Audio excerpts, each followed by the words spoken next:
Hello, everybody. Welcome to our second episode of the Apostates. I am Ren. That is Eric. How are you? And that is Dallas. So this is our second episode. I can't believe we're actually doing it again. I can't believe that I don't know what We're I'm here. doing. I can't believe I got an option renewed. That's amazing. I know the fact that no one is outside my house protesting, and that's I always had a good. couple of kids on the lawn earlier, but I just kind of shooed them off with the hose. It was no big deal. Wait, you guys have actual winter. What do you do? You spraying kids with hoses in actual winter, sir? It was snowing. It was snowing the other day, and I'm up like Over 50. It's like 1,300 feet, so it's not like in the mountains, but it's enough that the snow is actually like powdery and stuff like that. It's the weirdest thing. I'm not used to that. This is my first winter in the Poconos, so it's weird. Yeah, I'll have to come see you. We'll have to go skiing sometime. I just want to be able to tell you. You know damn well you're not going skiing. Yeah, you were not. I'm not picturing you as a slope guy. You don't strike me. That obvious? We're gonna drink beer, we're gonna eat pizza, and we're gonna watch TV. And you know damn well that's all we're doing. Well, And at best, maybe you make a snowball and throw it. I will throw a snowball. I will throw a mean snowball. I mean, you're an Eagles fan. I expect nothing less. Damn right. So I suppose concert with that snowball. For the uninitiated, we are three either current and disaffected Republicans or former Republicans who are going through the news through that particular lens. And it's impossible to do an episode this week and not talk about Trump's announcement, his anemic, uninspiring, low energy announcement. As the place that once had Jeb for governor and for some unexplained reason. You mispronounced it. It's Jeb. Jeb. John Ellis need to just sit down somewhere with that. John Ellis needs to sit down. Sorry. I'm using full government name. I am stunned by that speech, but for many reasons, because 7 years ago, he came down the golden escalator, which is essentially his 4 touchdowns, 1 game moment. Yeah. It's all he can talk about. So he comes down and he does his speech, which is horrible, horrible speech. Mm-hmm. But no matter what criticisms you can levy at the man, he had charisma. He had a way to connect with people. He really did. And people who are not wanting to give him any credit, and trust me, it's not moral credit. I'm not saying, man, the guy is a statesman. I'm saying he had charisma. It's all gone. Yeah, it's been beaten out of him. Thank goodness. The presidency beat the shit out of him, and he's just does that to everybody, clawing on for dear life. Yeah, people forget that the presidency beats the shit out of everyone. Like Barack Obama went in looking like he was 30. He left looking like he was 90. I know, and it's weird. Like only now has he glowed back up. Only now, like he's been. Vote for him again. I would totally be like, you know what, fuck it, let's just do that shit again. That was pretty awesome, actually. We'll take a couple of drone strikes on brown people, if we can just have Barack back. Yeah, I mean, honestly, the drone strikes on brown people was the main problem. That's the only problem why really was going that really deserved that. That was the problem. But everything else. Listen. You show me a president who hasn't committed a human rights violation, and also you someone who is really president. Yeah, you're right. Yeah. What's his name? The one that died like a month after William Henry Harrison. There we go. He didn't commit. He didn't commit. Yeah, I mean, he didn't. But he didn't really. But yeah, you're right. I win. I've heard good things about John Quincy Adams. Yeah, I got good reviews. Arguments. So, the big thing for me with Trump is he came right back to that whole drug dealers and we should execute him thing. And we're hopefully not going to have that conversation about how, he doesn't really mean it. He just said, my God. We are going to have that conversation again. And someone's there's all going to sorts say, of excuses. Then why does he say it? Yeah, there's really sort of, it's all to trigger the libs, it's all to do this or that. I think we saw over so many years how the country is held together by this sort of loose assemblage of traditions and norms, and not any kind of standards of behaviors that are outlined in law. And that's how most societies ebb and flow towards a high amount of executive power and a low amount of executive power. People are willing to go with the flow if the country feels like it. You have the Bush years after September 11th, and how pretty much everybody but one lone congresswoman voted for the authorization for war. And so Well, they saw a plane crash into the Pentagon there, and they all said, "Let's, Yeah, that's it. We're drone striking brown people for that's basically the bedrock of our foreign policy from here on out. Yeah. So when Trump develops this cult of personality and people go behind it, it's like, well, we have these traditions and we have institutions. Do we? Do we though? That's just it. There's always traditions, but the laws are only as good as the people who enforce it. And traditions and institutions last so long as there's a power behind them to say they should last. And if you have police forces on a local level willing to abuse power against the powerless, for example, because they can, it really doesn't take much to imagine that on a larger scale. When you get a leader who is charismatic enough, to get enough people to, say, attempt a coup and storm the Capitol to try to interrupt the peaceful transition of power. And it's not like a bunch of us saw that coming, Oh yeah, no, that we totally did not see the beer hall putsch coming. No, absolutely not. Well, the man's never been able to accept a single defeat in his life. I mean, it's a shame because he's had so much fucking practice. Exactly. Right. You think he'd have it down? Like, you think he'd have like a list of like, okay, I would have thought he would have had. Should I give this time? Contrite and respectful, outlashing at people and blaming others. Like, you think he'd have like a whole like outline and like I would have thought he would have understood loss after having to pay $1 for suing the NFL. Look, man, don't come at the NFL. Don't come at the NFL. If you come for the king, you best not miss. What the hell was that? It was the American Football League, right? That is the 80s. USFL, the United States Football League. United States Football League. He won. I think they were dumb enough to let him do something with them. Oh. And then he's like, he bought a team, right? Huh? He bought a team, right? Yeah. I think it was the team that Herschel Walker was on. And yes, it came down to the fact that NFL had Sundays. And he's like, they shouldn't have a right to Sundays. Now, I don't care. Like, was he technically legally right? Hard to say. But it was Why do you want to divide that audience? Huh? Why do you want to try to divide that audience? Because they didn't. Because he is a petty, stupid man. He is a petty, stupid, aggressive man, and they wouldn't let him own a team. Yet the USFL was dumb enough to let him own a team, and he thought he could destroy the NFL because they wouldn't allow him in. The XFL had a better shot at that. Let's put it like this: everything he tries to destroy comes about because he can't have it. Whether it's a woman, whether it's a company, and now it's a whole goddamn country. And let's even talk about it from a conservative perspective. Mm-hmm. The things that are very wrong about him are these things that I cannot believe I watch people who were born and bred conservatives and Republicans go along with him and shift their identities with him.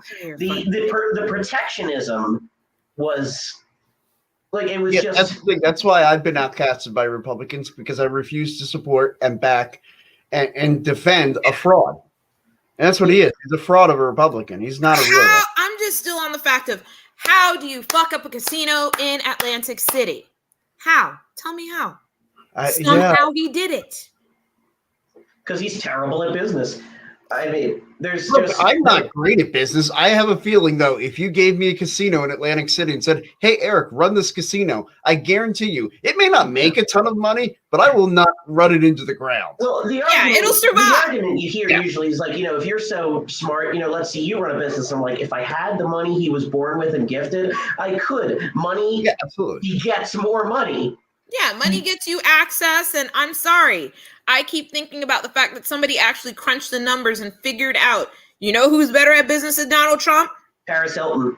Paris motherfucking Hilton. Paris Hilton gets the bag. Are we going to right now on our show endorse Paris Hilton for president? I mean, we might as well. At this point, if the Republicans ran Paris Hilton, they'd actually have a shot. Look, I just wanted to be able to wear a presidential shirt with her face on it. Like, I think that would be cool. I mean, there have been worse candidates. God alone. I still can't. You know what? She'd get more votes than Jim Gilmore. Do you remember him? No, nobody does. Yeah. Just thinking. So he was one of the 17 Republicans who ran in 2016, and I think in the primaries in Vermont, I think he actually got fewer votes in his primary than Vermin Supreme got in his. So that how you get less votes than Vermin Supreme? Because you're Jim Gilmore. Again, I probably got more votes than. This is esoteric, like on a level that's the same. Like I'm just how you get less digits. He got double digit votes. I think he got like 16. It was something stupid low. Didn't even break 30. I may be wrong. Maybe it was 100. But I'm just saying, that's. If it was 100, it wasn't much more than 100. Yeah, it can't be much more than 100. With Trump, I think I was amazed at the people that were willing to go along with him and take it to heart that he was correct about things that he was wildly incorrect about it, even from a Republican perspective, the way he continued to assert over and over again that countries were in arrears with NATO fees and that they owed us money. I'm just sitting here like, I'm not sure that's how NATO works. He still believes that. That's not how math works, bro. Like, I don't even think, like I said, I don't even think that's how NATO works. I don't think they're on a dues base. They're not some weird syndicate. They're weird, but they're not a syndicate with a dues-based system. Well, that's just it. He seems to think that because they weren't paying 2% of their GDP, we were somehow subsidized. It was a whole thing, and he kept insisting over and over again that they owe us money. Or the other one that really got my vote. But except that you're wrong in that question. It doesn't matter. He doesn't know how to he doesn't know how to accept that himself being wrong. The other thing was the whole idea of a trade deficit, meaning that they owe us money, which again, not how trade works. How that works. Not how trade works. And I shouldn't have to be. I feel like anybody watching, however few of you there are, great communication, and I understand that's not how that works. That really isn't how any of that shit works. But it's this whole philosophy. It's like that commercial with the old ladies on Facebook. Yeah, the old ladies in Facebook. I unfriend you. That's not how this works. That's not how any of this works. That so much of his political philosophy is just wildly misunderstanding things. And the fact that there were people who absorbed his factually incorrect beliefs. Let's not even talk about philosophy that one can disagree with. It's just factually incorrect ideas about how the government and the system works. And the fact that there were so many people who were willing to go on with it, it's just nuts. Believe me, I've got one that's going to be in this house in about 26 hours or so. You know what? I don't even know if I'm going to even Thanksgiving with any of them this year, because I know I got a family reunion next year. I'm mentally preparing myself for being the person in our very quiet, colonially affected first generation immigrant family to say, no, let's fight. Let's actually fight. No, put down the caps. We're fighting. No, I'm going to fight. And This will one of the things is we're not talking about all of the moral reasons that Yeah, people should not vote even the for, moral reasons because it's not, aside. because you can go anywhere on the internet and find that. I think Yeah. I have so much morally, like just the first words out of his mouth when he came down that escalator, it's, you'd be preaching to the choir if you were talking to the left, talking about the moral horribleness of what he was saying. Yeah. It is morally horrible. And I think when it comes to talking to other people who may have a similar perspective to us, who are former Republicans and such, like, let's talk about the things that, like, he is so shitty about, as far as being, I don't know. I think it's probably run its course, and we should probably talk about Elon Musk and Twitter, because it's sort of unavoidable thing. Twitter, the fact that it's still hanging on, and we've started the World Cup. Whatever poor Visa holding engineers he's basically holding hostage, they are doing their jobs that he's probably not paying them nowhere near enough for. Do you think they're sitting in a basement with like little signs, like the hostage signs? I'm waiting for them to do that, and I'm waiting. Yeah, I would love for their governments to be like, "Hey, we got like our engineers. We would like for you to release them from the hostage." France is already giving them hell just for the commitments and the EU commitments that they have as a business. So I am enjoying that. But I think what this most tells me is, like, a lot of people are not fooled by him, have not been fooled by him for a long time, but he has a lot of people who stand by him as some sort of four-dimensional chess-playing genius. And it should be enough to note that this man wrote an email to basically all the employees left who work in engineering coding, and saying to come to his office with an outline of 6 months of their best code and up to 10 screenshots of, and I quote, their most salient code. I'm not a coder, but I know that is not how that works. And a friend of mine had a very nice analogy for this, and I'm stealing it. I'd like to hear it. And said it's like asking a construction worker, in this house you built, show me the 6 most important nails. Yeah. That was the metaphor. I think it's perfectly apt, because the most salient code, what the hell are you talking about? And there is nothing more perfect to show that he thinks he knows so much more than he does. I just keep thinking about the fact that somebody reposted, basically said, the man basically was like, listen, Elon Musk, cap. Everything about him, cap. His education, cap. His actual engineering ability, cap. It's all cap. It's all apartheid money and bullshit. I mean, money begets money. If you were money born does with beget money, but I'm enjoying the fact that he's losing a whole lot of it right the fuck now.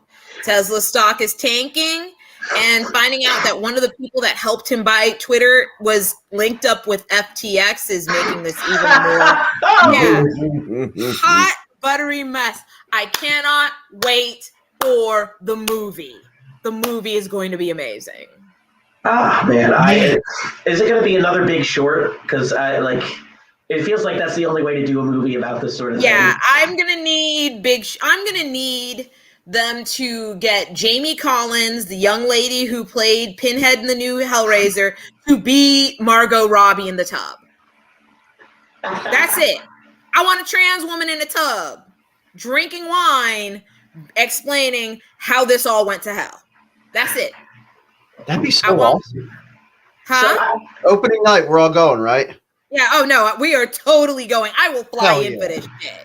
Because I'm sorry, that's it. I want my Elon Musk movie, and I want it to be held together by a trans woman in a tub. You think they can have it ready by Memorial Day? I feel like and they have like this kind of like, it needs to be like The Big Short meets The Wolf of Wall Street. It essentially just like this sort of depiction of the most horrible people losing everything. I would love it. It would be amazing. It would be a bomb. It would be a creative bomb for everyone's mind. We're gonna have Leonardo DiCaprio playing Elon Musk. I feel like he was born for that role. You know. Points are being made here. Right. I mean, Giovanni Ribisi. Ooh, I like it. And I think a Scientologist could figure out how to exude the weird charm that draws in a lot of maladjusted nerds. He's a Scientologist. He should know how to do this by now. I said what I said. I'm just, it's a spectator sport at this point. Just sitting back and watching the Hindenburg fall to the ground. Yeah, I mean, I got a Mastodon account already. I'm just waiting for all of this to, like, every couple weeks it turns into last day of high school where everyone's exchanging all their shit. So, do you think Google Plus is sitting in the corner sad? It missed its time. I think if I were Google Plus, I'd be like, if you get rid of Elon, maybe we could. Your people call my people. Yeah, exactly. I already said it on Twitter the other night. I don't care. I understand that Disney is evil and Google is evil, but at least they know how to run shit. Like, can you just buy this shit and help us out here? Yeah. Just buy it. We promise we'll be good and we won't break any more shit. Listen, we broke Elon Musk to make this happen. We promise no more coups. We promise. Dude, you used to be like Bart Simpson writing it over and over on the chalkboard. Yeah. I promise no more coups. I promise no more coups. Exactly. But, I mean, that's just Twitter. We're all just waiting to see. I mean, I love that they basically broke their copyright protection. So we're watching people posting whole movies up there. It's amazing. So, I think I watched Hackers. I think I watched Hackers the other day. So, I mean. Nice.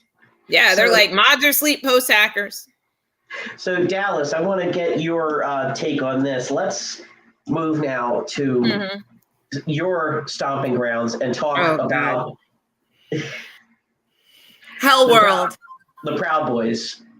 Okay. I think the Proud Boys and the rise of the Proud Boys can best be explained, like with most things in South Florida, the rise of the Proud Boys can best be explained by a Billy Corben film.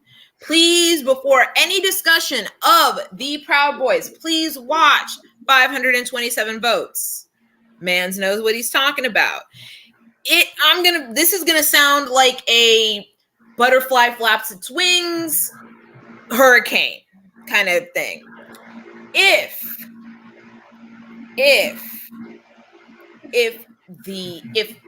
they had not snatched Elian Gonzalez from his relative's house in the middle of the goddamn night, then there would have been enough of George Bush and all those affiliated with him would have looked soft on communism just enough to our huge ass Cuban community that Bush would have lost Florida or would have gotten in as president. I would have probably been mad as fuck about it. But like most things, go through my stages of grief and hit my acceptance. We get 4 or 8 years before, maybe 9/11 still happens. That's a fixed point in history. Yeah. You can't Doctor Who your way out. So we've got a little frozen video here on Dallas, so we'll wait and see if she comes back. In the meantime, oh gosh, I remember the entire Elian Gonzalez situation, and the whole backlash against Janet Reno. And that picture, that photograph is indelible in my mind and is definitely indelible in that kid's memory. And the people listening who are of our age or older remember that for sure. Absolutely. So it's stunning how, like Dallas is saying, all of these things have this ripple effect towards people's perceptions over time. And this idea that there's still so many voters for whom the memory of communism and the memory of their parents escaping from communism shapes their point of view to this day. And I think part of it is there's going to be, Dallas is coming back in a moment, there's a lot of really young people who are going to grow up without this memory of communism and without their grandparents telling stories about communism. We were just talking. I solved the world's problem. Nothing big. the ripple effect of people's memories of communism and their grandparents. And honestly, I believe that would have cut short our involvement in Iraq and Afghanistan. Oddly enough, I think in this alternate timeline, Hillary does not become president. Yeah, you're probably right, because Hillary doesn't become president. Yeah, Obama still does, but Hillary doesn't become president. I do believe that it skips right. I believe that it would go from Gore to Obama. I think it's fun. I have a thought. If Gore becomes president, then I don't think we have Zell Miller speaking at the Republican National Convention, which was that big moment of the senator crossing line, needing a charismatic guest speaker at the convention. Because I remember Barack Obama at the Democratic National Convention, which just tore the place down. Yeah. And I think that was honestly a result of them saying, granted, he wasn't a cross-party candidate, but they needed a showstopper like Zell Miller. Yeah, it's just a theory of mine, but I'm thinking that's where I love these alternative history theories. Because otherwise, where would you put a junior senator as like the key speaker at the Democratic National Convention like that? You don't. I think it was a response to Zell Miller. But I still think he gives a barn burner of a speech, and he still ends up becoming president. Yeah, that's true. I think that wheel had already taken it. That had already taken its wings. That was happening. Yeah. Who remembers Will Forte as Zell Miller in Saturday Night Live? Pistols at dawn, Matthews. But honestly, what happened is that because we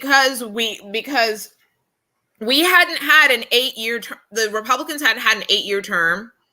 They're still nursing a lot of hate, a lot of irritation about that. And instead of going to therapy, they poured all their ambition into W. And we all saw how that turned out. And honestly, I'm going to be honest. This is just everything we're going through right now. Now I'm going to sound, not to y'all, but I'm going to just say this. This is all because white Americans will not go to therapy about their Obama issues. I'm saying this as somebody who attended Tea Party rallies. I'm saying this as somebody who watched the Tea Party be kind of cool at first, maybe have 1 or 2 salient points, and then morph into some flag fucking orphan movement looking for a daddy. I find it interesting that you use the term flag fucking, because I remember telling somebody one time that they should go. Well, I'll just say that I told them to go hump their flag. Well, you've seen the way Trump, molests the flag on stage. You know that's, and it's part of why they fall in so behind. Yeah, and I'm going to be honest. Miami's a city that knows it has potential but does not know where to use it. Mm-hmm. It is a city that knows it has potential but does not know where to use it. And we keep looking for it in one autocratic mayor or another. And now we have Suarez, who looks cute, says, I'm not like all the other Republicans. And in reality, he's just like, he totally is. Except he's like more of a crypto bro we have these dumb coins, Miami coin, and city workers are getting paid with this shit. And I'm like, what are you gonna do with it? Go to a ventanita and get a cortadito? That's all you really can do. Good? Oh yeah, no, cortaditos are amazing. It's like it's why meth never took off in Miami. We don't do meth down here. We have options. We have options. Why would we do meth? Meth requires a lot more work than a cortadito. You can go, a lot of people don't have the energy. I mean, if you're going to whore for a drug, we have Coke. Who has money for that anymore? Normal person. We're like a first stop, so we kind of have a first stop discount, I guess. And, I guess, legacy discounts. I guess there's like a 20% shipment discount. You got to factor in the fuel, trucking. It's a whole thing. Oh, yeah. And we don't hesitate to step on it too. They will, and we'll step on it. We don't care. And then we have clubs, so ecstasy, whatever. So so Miami, like I said, it's a city that knows it has potential but does not know how to use it. We do all kind of dumb shit. We saw ourselves becoming important for all the wrong reasons in 2000. And we've been searching for had accountants, so they made a big deal. Oh yeah, we did that shit. And and for us for a lot of Cubans, I think watching a black man get to the top of the mountain before they did probably fucked with their ego like you wouldn't believe. It fucked with their ego. They spent all these years identifying with white people only to watch a biracial dude from Chicago absolutely show the fuck up. And they were not ready for that. Charismatic and passionate leader that the country's never seen. I mean, it probably had something to do. It was a John F. Kennedy moment. It was a John F. Kennedy moment, and they honestly could not take that. All those Irishmen out there. And they wanted their piece of the pie, and they finally went with the party that their grandmothers. They went with the party that their church-going grandmothers affiliated with, but they wanted to do it different because, of course, they did. And that's where things like the Proud Boys comes in, and because they've spent so much time identifying, not necessarily identifying as white, they take up with like the guy who got beat up. The guy who got beat up who worked for the Rubio campaign, he's got links to like a neo-Confederate outfit. I'm like, sir, once you leave Palm Beach County, they just gonna beat you again and call you a Mexican. And I mean, you ain't wrong. But for them, because they're going to stay in Miami, they are like, well, we can make this something different. We can flip this city and, be known for something like that. It's really just a really warped search for significance. And the thing is, in their search for significance and swear that they're not like the place they left, they are becoming the place they left. Well, we've seen now is it the Miami-Dade Executive Republican Committee? Yeah, it's taken over, and they're looking at Broward right now. Broward, the thing is, because Broward is a little bit blacker, and not just American black, but we have a lot of POC, we have a lot of black immigrants, we have a lot of Haitians, we have a lot of Jamaicans, we have a lot of people from Africa, we have immigrants just like Dade County, but they're not the color. They're mostly not the color that they're used to. Well, in the Miami-Dade board, it's 5 Proud Boys, and I believe I think it's 5 to 7, depending on who you ask. 2 of them were at the Capitol riot. Yes, and they are now officials in the Miami-Dade Republican Party. Yeah, it's unsafe down there. Yeah. My aunt was down there too. She was not near any of the stuff, but yeah, for me, it's more a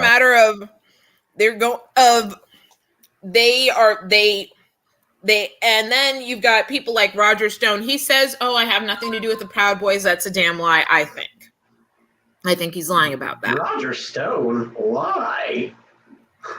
What? Even though, what do you mean? What?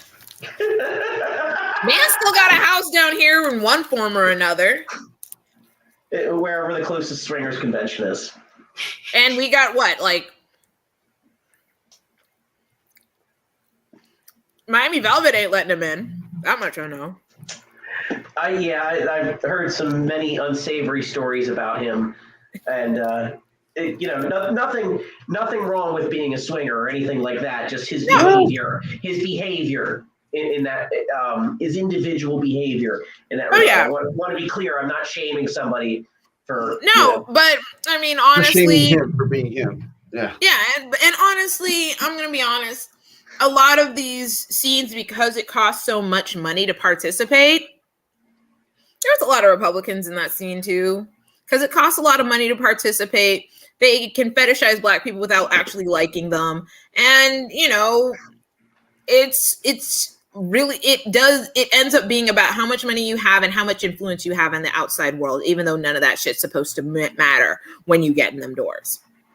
Well, this Proud Boy infestation of Miami-Dade, and you said, it's moving on to Broward. They've been incredibly successful in Florida, and that feels like it fits so much with the Democrats' withdrawal from Florida. Yeah, I think it's more the Democrats are tired and they haven't really thought of any new ideas yet. And they've been concentrating. They took Florida for granted. They took Florida for granted because we have a lot of LGBTQ people. They don't really think about the fact that this LGBTQ population is getting older. They're becoming more heteronormative, and they're becoming the gay version of the cranky old man. They're like, what are all these young people doing with this and that? And, I was gay and that was fine. And you just want to be like,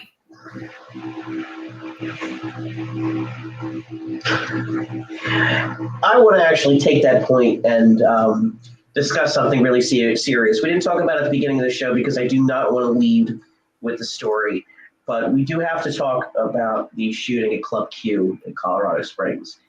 And I'm not going to, we're going to be quick about it.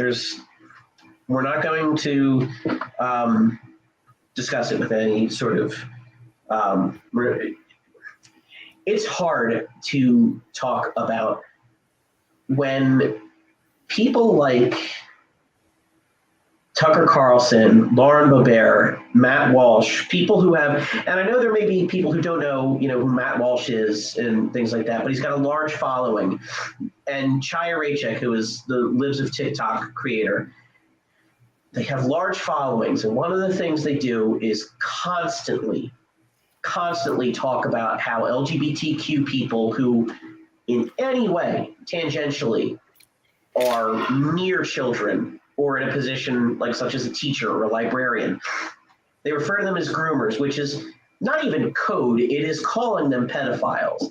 It's basically blood libel 2.0. Tucker Carlson has, and Matt Walsh and all the rest of them, and Tim Pool, for example, that Mr. How I Left the Left or whatever the fuck, say things like these are people are like drag shows. They say they are sexualizing children. It's lies, basically, because they see the existence of people in drag as inherently sexual.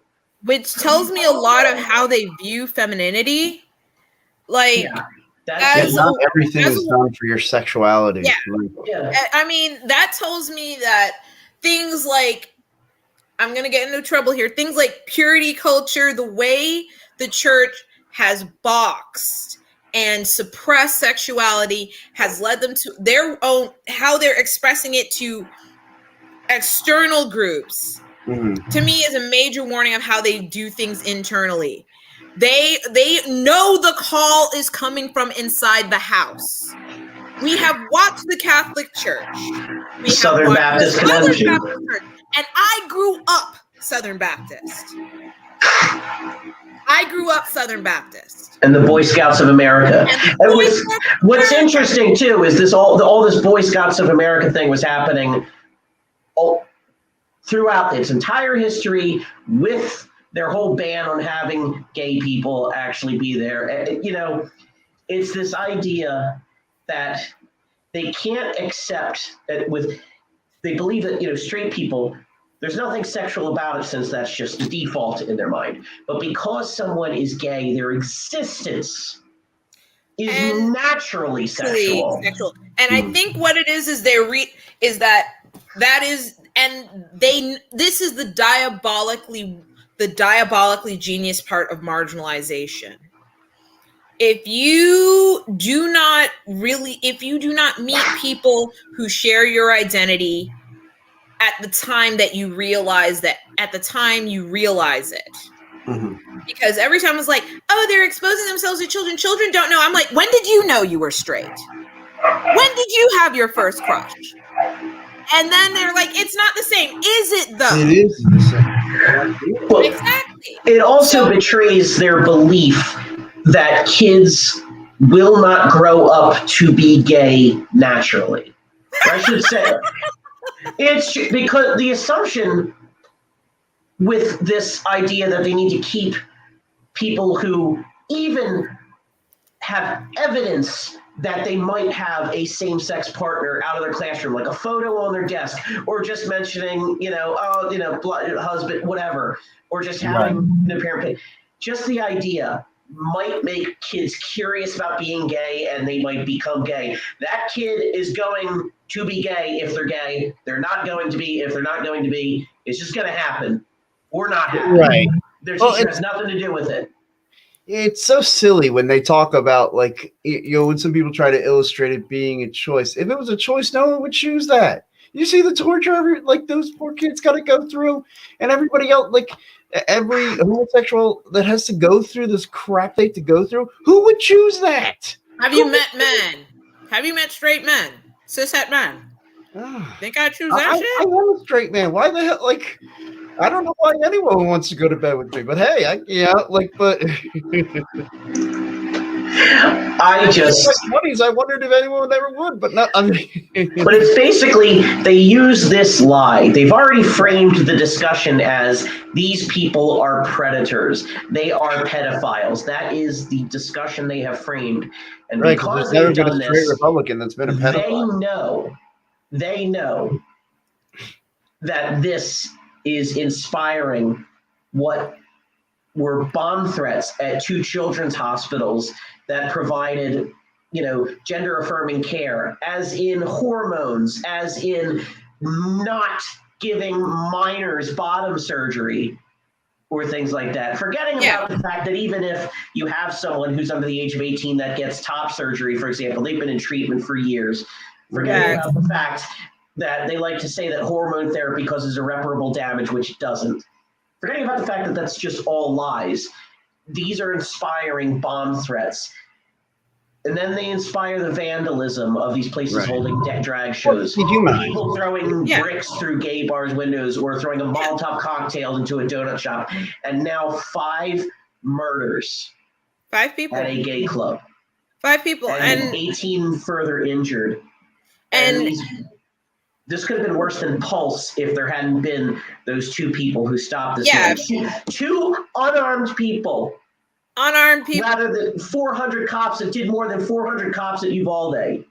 There were 400 armed cops at Uvalde who wouldn't save any children. And these 2 people, I'm bringing in another issue here, but I just have to point this out. Go for it. 2 armed people who took this man down. And God bless those 2. I mean, and God bless that man. I mean,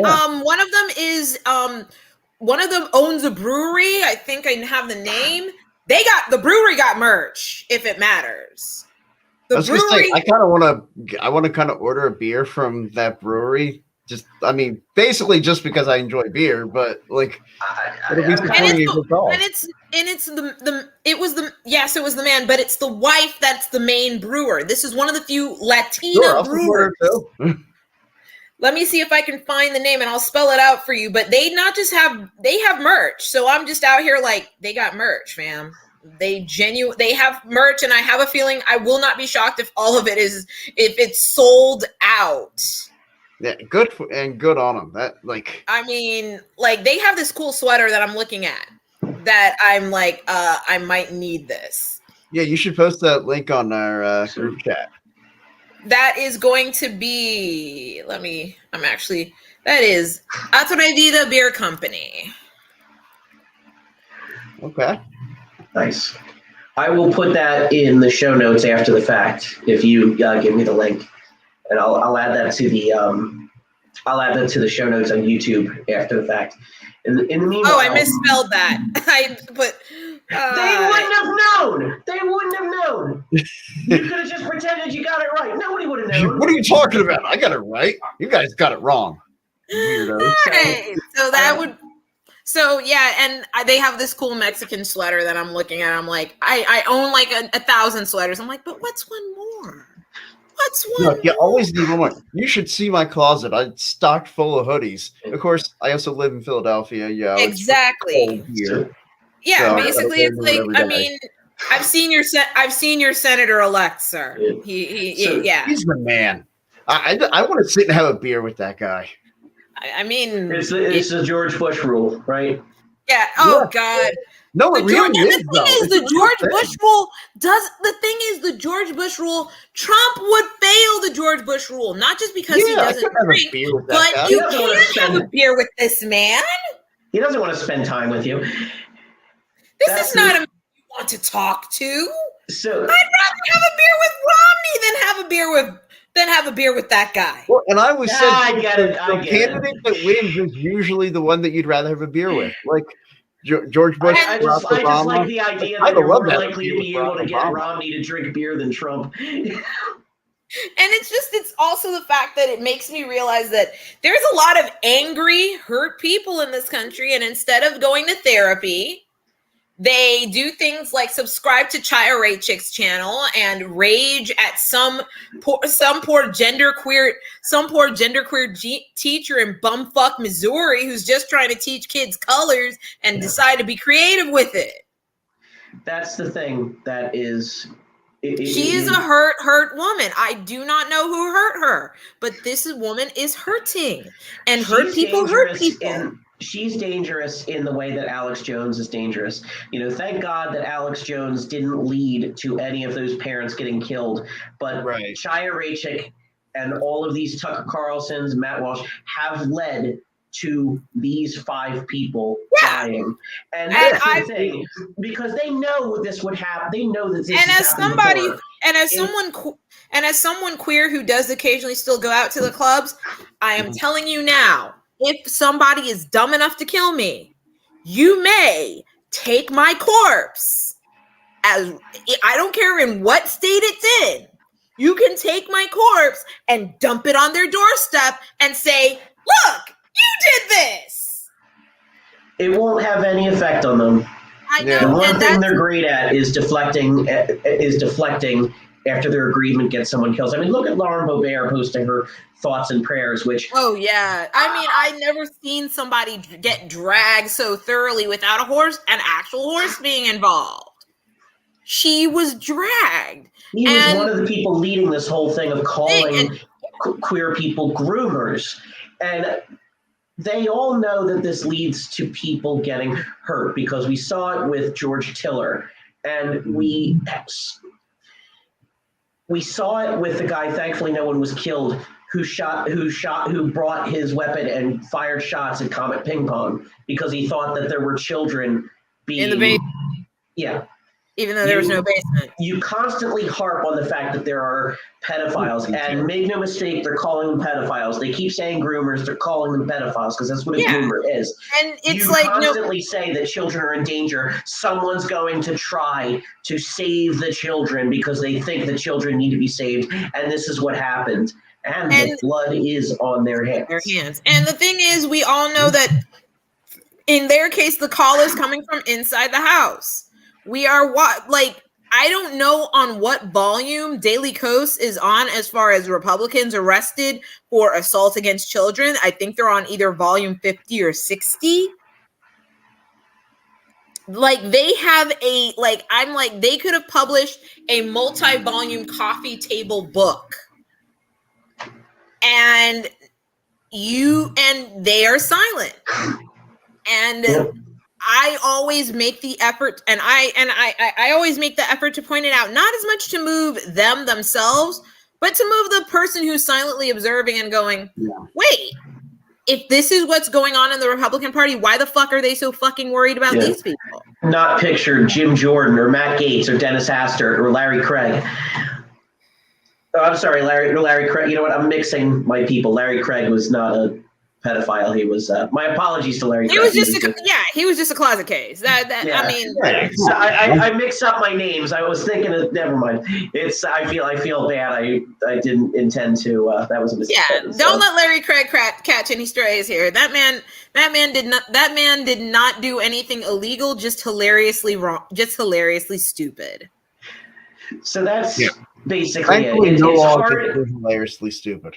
It's hard to talk about this, but it's just to say that this is what the mainstream of the Republican Party has become, because people will say it's just the cranks on the side, but these people have a lot of followers.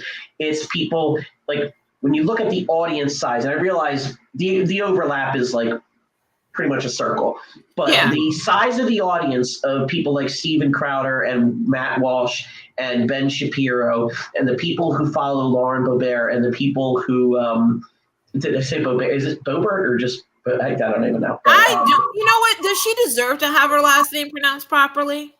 I try. Yeah, let's intentionally mispronounce it. I mean, we do it to Trachea Lawrence's or whatever the hell her name is all the time. Like, does she really deserve to have her name pronounced properly? I don't know. I try not to make fun of people's names with the exception of Santorum. Don't Google it if you're at work. So I will just say that this is become the mainstream of the Republican Party. I mean, look at Ron Johnson's excuse for not wanting to vote for the amendment to codify Obergefell. So he said, well, stare decisis, the Supreme Court has rejected it right after, with a straight face, right after the Supreme Court overturned, basically ignored stare decisis to overturn Roe with the Dobbs decision. And they're trying to say, well, it's protected by Supreme Court precedent. Really? After a 50-year precedent was reversed and Clarence Thomas named names. He called out. This dude out here like Babe Ruth calling out the hits, like pointing. Yeah, he got the bat in hand and pointed. Yeah. So they go to codify and protect this ruling and Loving v. Virginia, curiously not mentioned by Clarence Thomas in his dissent, and he's just waiting for 37 Republican senators who vote against it. So it is the mainstream of the party. Yeah. And it's like, okay. The one tweet that sent me over the edge in reference to Club Q. The one tweet that sent me over the edge. Was it a Tim Pool tweet? Because no, it was not. Because if you see his Twitter, he's doing that thing where he's trying to get a rise out of people because the stuff is clearly intentionally stupid, or I hope it's intentionally stupid, or he's a very, very stupid man. No. It was a girl by the name of Ashley St. Clair who wrote some anti-trans children book that said, oh, birds are not elephants. And she's like, oh, I lived in Colorado Springs. I went to Club Q. The only person to blame is the mentally ill person. And I'm like, no, you do not get to come to our spaces, be served drinks by our bartenders, be entertained by our drag performers or our trans performers, and then turn your foul little ass around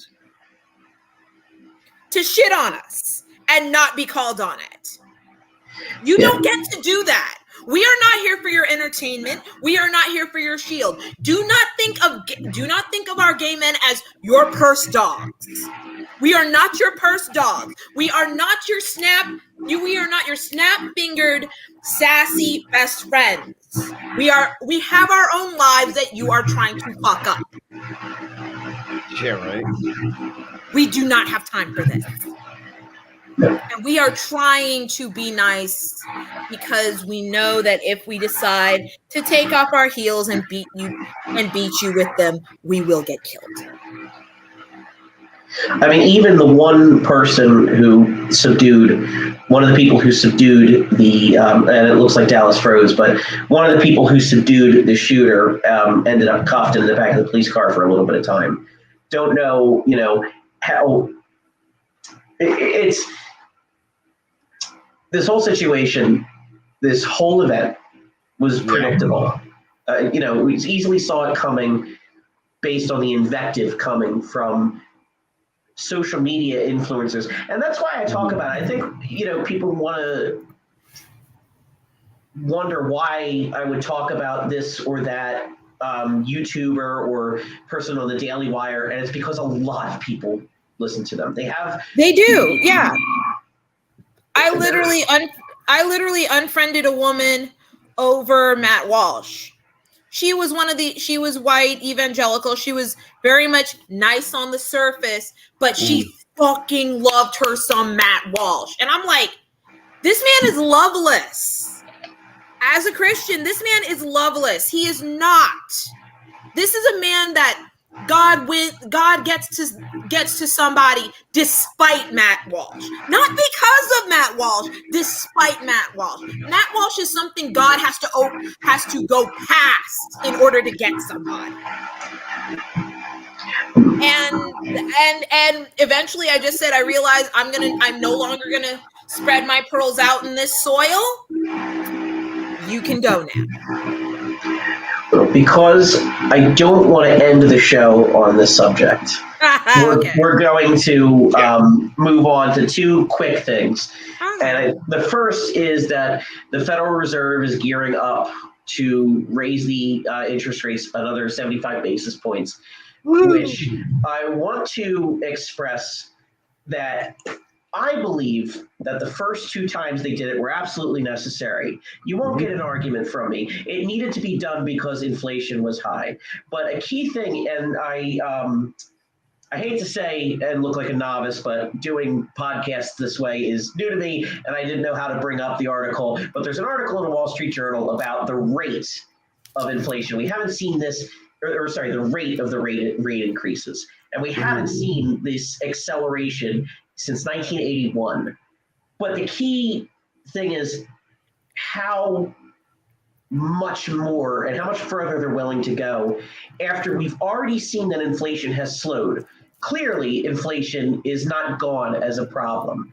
But they're not adopting a wait-and-see approach, which, granted, they waited too long to raise interest rates the first time. They waited way too long, but they're compounding that mistake by continuing to raise interest rates without even waiting to see how that is affected. Now, look, after the first two raises in interest rates, and I think even after the third one, the rate of inflation has gone down and jobs are still being added to the economy. They need to cool it because they are going to trigger a recession. And I know they said, yeah, we're going to trigger an recession. They do not need to trigger one this badly. No. Jerome Powell has gone on record earlier in the spring saying wages are too high. Whose wages, Jerome? Whose not wages? Mine. Not mine. Shown up, not mine, sir. Yeah, not mine. My wages are not too high. The fact is that this idea of you want to slow the economy, that needs to happen. But you know one way to take, because this inflation is not because there's a supply shortage. It's you have too much money in the economy, right? You know one way to extract that? Raise taxes on people who are going to outer fucking space. Like Jeff Bezos. And you know what? I'm doing the Biden thing where I'm whispering, doing stage whispers. I shouldn't be doing that, but you get the idea. I'm not talking about people who are making, $120,000 a year, who have really done well for themselves, who worked their ass off and have become successful. I'm not even talking about people who you consider rich. I'm talking about people who are just stupid rich. I'm talking about yacht people. Useless I'm not talking about confiscating their money. I'm talking about raising their marginal tax rate back to pre-1980 levels. I'm not even talking about raising it back to where it was in the 50s. If we could raise the top marginal tax rate over, let's say, $4 million to 50% of every dollar over $4 million, that would extract some money out of the economy. And that could also slow down inflation. Because you know what that money does? Nothing. That money sits there. It doesn't move. It's fuck you money. Poor people and working class people move money. Money moves for the people who have less of it because they have things they have to buy and pay for. Rich people do too, but it's only with that lower level of money. All of the things above a certain amount, it doesn't move. It sits there. It gets invested. It gets interest, but it just sits there. It's not buying anything. It's not making the economy move. That is how you can extract excess money out of the economy. But you don't do it by trying to depress wages, by creating a recession, especially when the first 2 interest rate hikes have shown they're starting to work. You may need to raise interest rates again, but fucking wait. Please do. Yeah. Or start at smaller increments. We can move up to a 25 basis point increase at the very least. I'm sorry. You needed to get that out. I hate Jerome Powell. When I was a kid, I never thought to myself, I'm going to know who the Fed chairman is. Yeah, I never knew until recent years. Yeah. I never knew till Alan Greenspan. Yeah, Greenspan was the first one I knew too. Greenspan was the first one we knew. Well, also he was like Queen Elizabeth. He was there forever. This is true. Man's was like an institution. So it's funny. That's the thing about the Trump administration is just, even for someone who's always been political, like, why do I know the Secretary of Treasury and Education off the top of my head? It's because these people are so insane that they're so horrible that you can't help but know who they are, so that way, if you ever see them in public, you can take away the minimal privilege of giving them a peaceful day out. Everyone knows, You go with them. You yell at them when they're eating at a Mexican restaurant. Like, basically, it happened like 3 times under the Trump presidency. It was at a Mexican restaurant every time. I'm sorry. One of the only privileges that most human beings have is to walk about outside without being yelled at.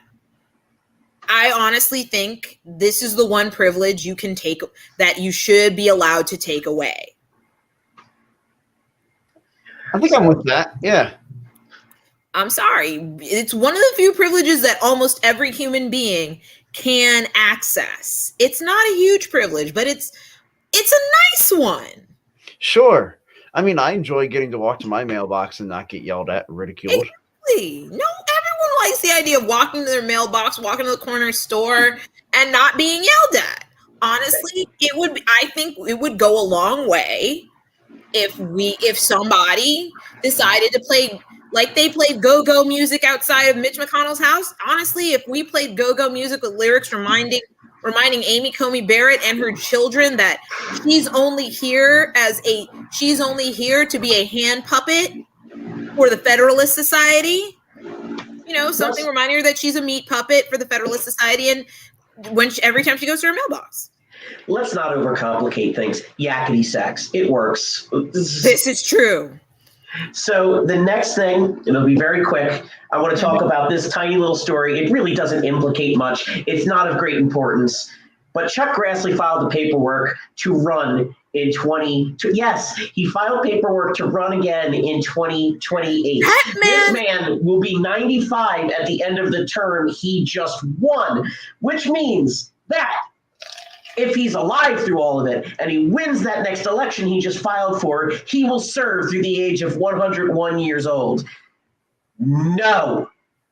I'm tired. No. I refuse this. I refuse and decline this.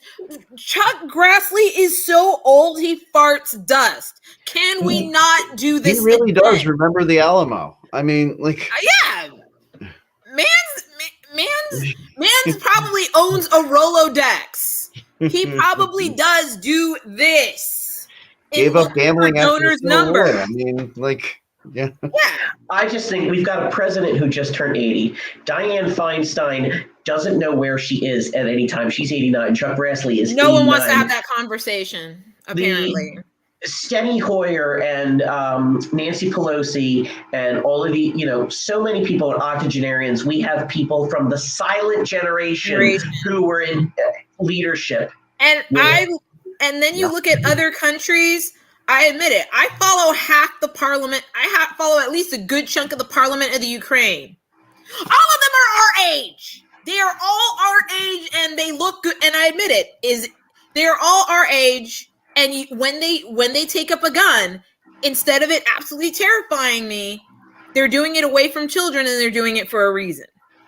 Yeah, they're not doing campaign ads where they just fire their gun and blow shit up to say that they're going to whatever. Here's the thing. I don't want to come across as ageist. No, you don't. Not that. But the fact is that these people should not be in positions of power when they are that age. It's just simple as that, because you just decline as you get older. It's just a fact, whether physically, not always mentally, but it just is a fact. But at the very least, physically. There aren't any 80-year-old basketball players. And when someone says, well, Ren, someday you're going to be 80, and you don't want people talking, when I'm 80, I will have been retired for over a decade. Retired from a job where I don't legislate for the entire company or run the executive branch. Yeah. Yeah. I mean, I'll be lucky if I'm still running the register at Home Depot when I'm 80. Yeah, I'm going to be. You just be running your mouth. Well, I'll be lucky if I'm still I'm going to be lucky if I still have all my toes and I'm ambulatory. It's just the nature of aging. For my family, I'll be happy I still have a pulse at that age. Because do you remember Robert Byrd and him? I don't want to, but yeah. Yeah, former Klansman, senator from, was it West Virginia? Yep. By God, yep. Him still standing up giving speeches in his mid-90s with barely able to stand up, barely able to articulate. Look, in his mind, he'd never been a Klansman. He didn't. Do you remember Strom Thurmond? I don't want to, but yes. It's a lot. Yeah, it's a lot of awful people. But there should be a maximum age. I'm just saying it. You should not be holding any federal, national elected office at 80. And if your age starts with an 8, you should not be allowed in office. And I think that means that you should be capable of being elected senator if your term starts after you turn 74. Yeah. 78 for representative, 76 for president. And I think that the mandatory retirement age for the Supreme Court should also be 80. I also think that there should be terms for the Supreme Court. That's another conversation. And honestly, I also think that we have 13 court districts. Let's give us 13 justices I'm sorry. It's supposed to be, right? 13 districts, 13 justices. And I know some countries have their Supreme Court on a rotating basis, where it's 13, however many judicial circuits are in the country, they just pull randomly from those circuits. And I'm like, that's terrifying. But at the same time, that's terrifying, at least in this country. Lord knows, we've got a lot of vacancies. And Lord knows Biden's doing what he can to fill them. Well, I think with that, we will end our show. But I'm getting a news alert here. It looks like Henry Kissinger is somehow still alive. Good night, everybody. Oh!